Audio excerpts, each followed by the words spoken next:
800,000 fully finished, full contract. Ito po ang ginagayang bahay at ito po ay 63 square meters, 3 kwarto at 1 CR. Ang mura na po nito guys, kaya ito po ibinahagi sa atin ni Foreman ang bawat detalye ng mga materyales na ginamit dito para ma-compute nyo din at makita nyo kung gaano kaganda at kalaki itong 63 square meters na mayroong 3 kwarto at 1 CR.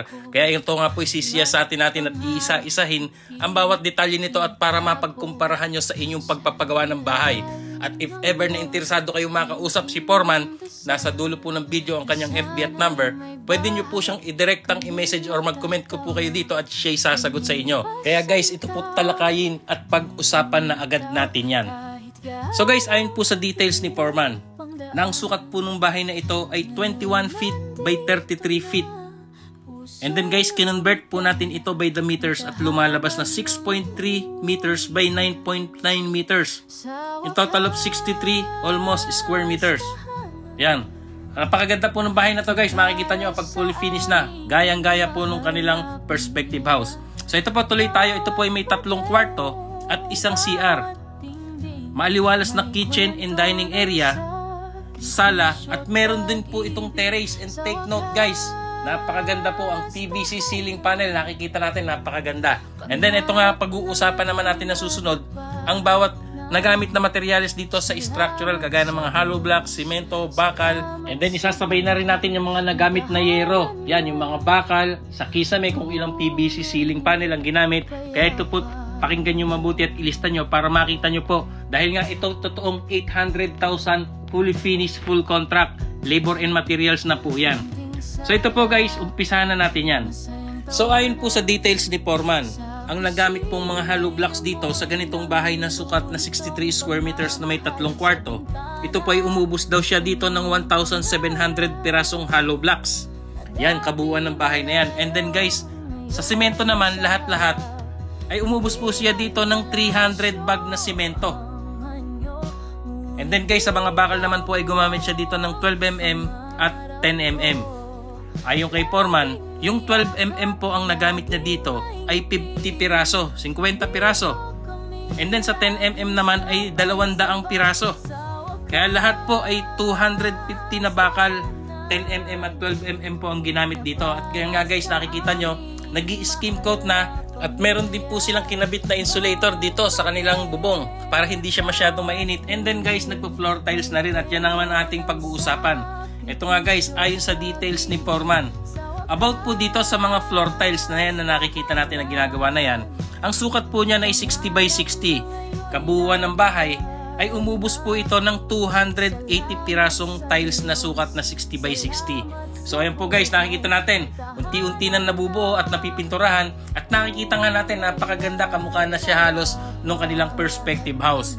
And then ito nga, at nagkabit na rin sila ng color roof and steel trusses.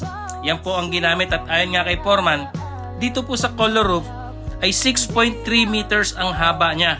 And then yung forma po ng bubong ay left and right, streamline type. At saka ito nga guys, 14 pieces yung kabilang side. At ayon po kay Foreman, yung kabilang side ay 16 pieces. And then total of 30 pieces na yero ang ginamit. Color roof, long span, rib type. And then guys, sa mga tubular naman, ayon po kay Foreman, ang sukat po nito ay 2x4. And then guys, lahat kabuuan ay umubos siya dito ng 25 pirasong tubular na 2x4. And then sa C-purlins naman, ay gumamit siya dito ng 2x3 ang sukat. And then ito ay umubos ng 40 piraso. Yan po yung ginamit na steel trusses and color roof. So guys, ayan sa puntong ito nakikita natin may skim coat na at nagkabit na rin po sila ng ceiling at PVC ceiling panel po ang ginamit.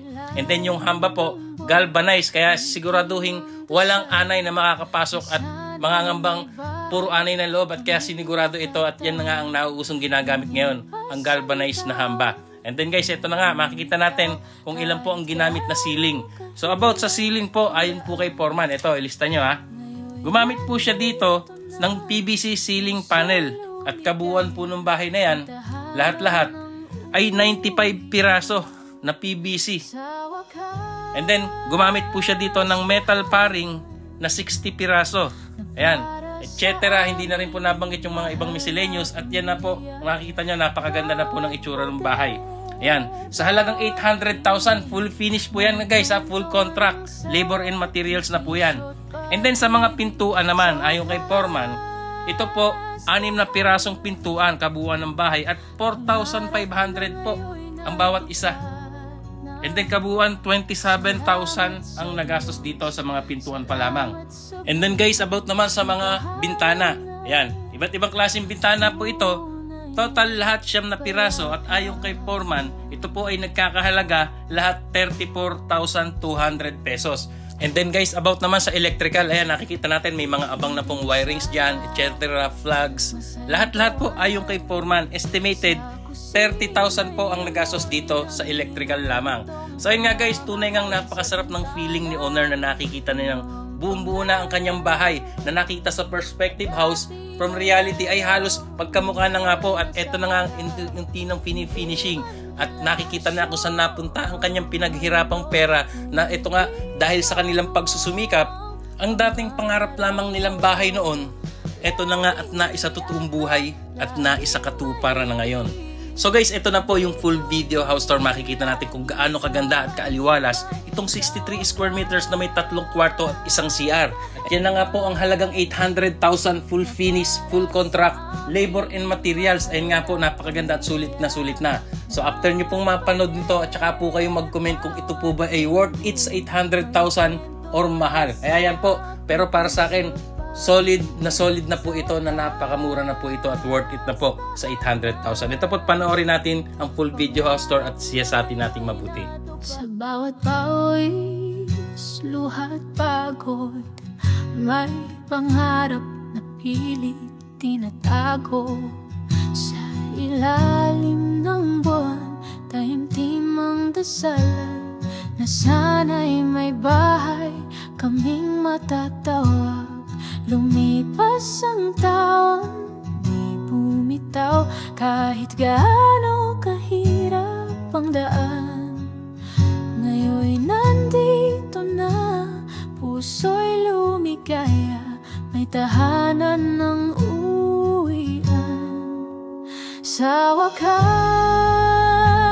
tahanan na para sa aming mahal na pamilya.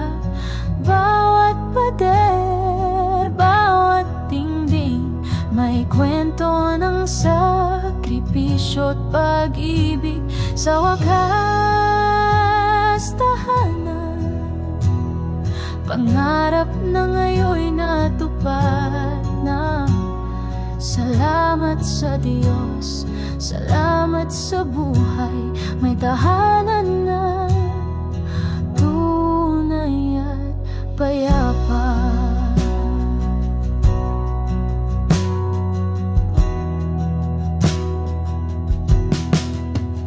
Munting sala, masayang tawanan, sa kusina'y amoy ng nilulutong pagmamahalan. Sa bintana, tanaw ang pangarap na dati malayo, ngayon'y nasa harap.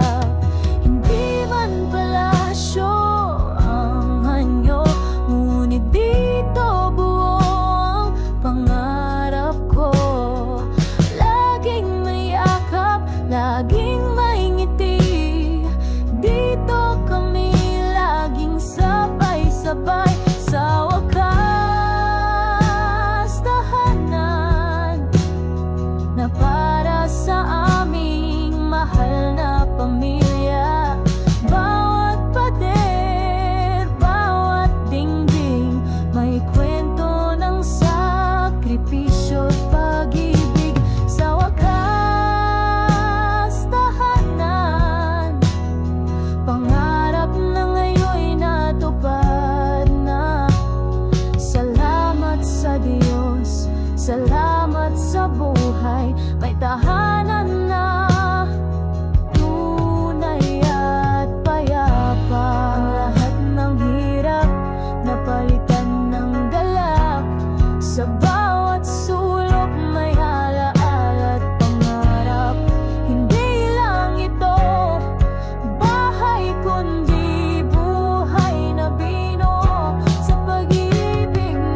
natupad na.